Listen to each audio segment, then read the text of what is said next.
How many of us are absolutely sure that the water we are drinking is safe and contaminant free?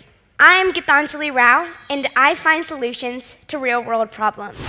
ഈ Ted talk present ചെയ്യുമ്പോൾ ഗീതാഞ്ജലി റാവുക്ക് വയസ്സ് 11. നിങ്ങളുടെ കുട്ടിക്കും ഇതുപോലെ ടെക്നോളജിയോടോ സയൻസിനോടോ ഒരു പ്രത്യേക ക്യൂരിയോസിറ്റി ഉണ്ടോ? അങ്ങനെയാണെങ്കിൽ ആ ക്യൂരിയോസിറ്റി ഒരിക്കലും ചെറുതായി കാണരുത്. കാരണം ഓരോ ഇന്നോവേറ്ററിന്റെയും കഥ തുടങ്ങുന്നത് ആ ക്യൂരിയോസിറ്റിയിലൂടെയാണ്.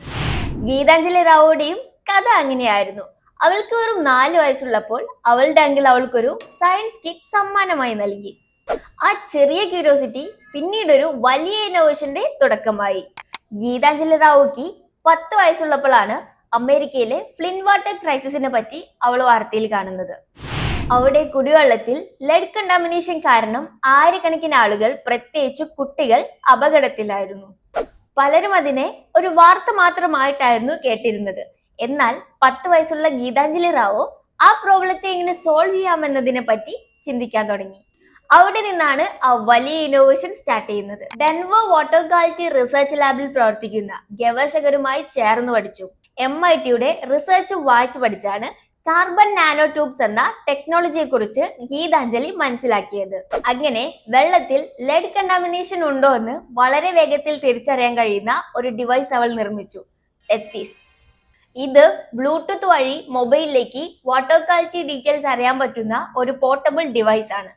ഒന്ന് ആലോചിച്ചു നോക്കൂ, 11 വയസ്സിൽ ഗീതാഞ്ജലി റാവു ഒരു റിയൽ വേൾഡ് പ്രോബ്ലം സോൾവ് ചെയ്തു. ഈ ഇന്നോവേഷന് 2017 discovery education 3 million young scientist challenge വിജയിക്കുകയും $25,000 സമ്മാനമായി നേടുകയും ചെയ്തു. പിന്നീട് ഈ കണ്ടുപിടുത്തത്തിന് EPA പ്രസിഡൻഷ്യൽ അവാർഡ് ലഭിച്ചു. അതിനുശേഷം 2020 ടൈം മാഗസിൻ ലോകത്തിലെ ആദ്യത്തെ കിഡ് ഓഫ് ദി ഇയർ ആയി തിരഞ്ഞെടുത്തതും ഗീതാഞ്ജലിയെയാണ്. ഇന്ന് ഗീതാഞ്ജലി MITയിൽ ബയോളജിക്കൽ എഞ്ചിനീയറിംഗിന് പഠിക്കുകയാണ്. പക്ഷെ അവളുടെ ഏറ്റവും വലിയ നേട്ടം MITയിൽ പഠിക്കുന്നതല്ല, 11ാം വയസ്സിൽ അവൾ ആ പ്രോബ്ലം സോൾവ് ചെയ്തതാണ്. നിങ്ങളുടെ കുട്ടിയിലും ഇതുപോലൊരു ക്യൂരിയോസിറ്റി നിങ്ങൾ കാണുന്നുണ്ടോ? അങ്ങനെയാണെങ്കിൽ അതിനെ വെറും കുട്ടിയുടെ സ്വഭാവം എന്ന് കരുതരുത്.